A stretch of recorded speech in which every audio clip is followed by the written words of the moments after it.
pala, lilinis nga pala ako ng toilet eh. Ayan.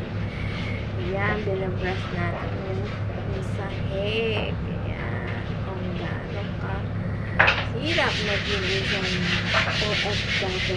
Ayan. Bigod ng kubeta. This is my daily routine every Sunday. I need to clean the toilet every Sunday. Yes. Bago ako gumala. Ayan. Lahat nilinisan mo. General cleaning talaga ang gagawin mo dyan. Isa-shower mo ng buong toilet. Ayan. Pati wall, ceiling, tapos yung mga pupunasan mo isa-isa. Tapos saka ito dry up. Ayan, dyan. Nililinisan ko pa lang yung floor. Ayan. Tapos, nisprayan ko na siya ng bleach. Saka natin lilinisin. After natin brushing yan. Ayan pala, nagsalin kasi ako ng bleach kasi ubos na yung isa. Kaya, ayan, sinalin ko na nangawa ko ng bago. Ayan. Spray ko kasi yung floor. Tapos yung mga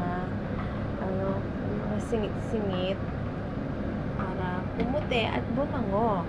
Patanggal ang mikrobyo. Yun.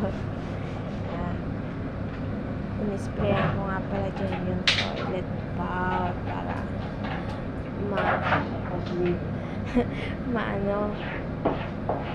mababad yung bleach. Habang binababad yung bleach doon, ako yung nagliliman. Kasi, ang hirap kasi buwan ng tubig.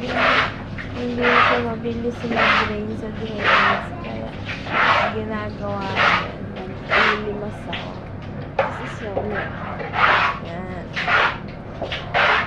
Ganyan. Ganyan ko linisan ang toilet niya. Wala. Ayan. Saka natin ito dry up. Tapos yung, shower.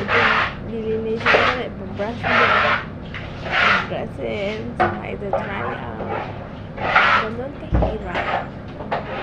Diyan ako nagtatagal eh. Kasi kailangan mo talagang paliguan ang kanilang toilet. Yan. Isa-isa yun ang pumasan yung mga anik nila doon. Ayun lang. Follow, share, and subscribe. Thanks for watching. This is my daily routine. Yan. Ganyan ang buhay.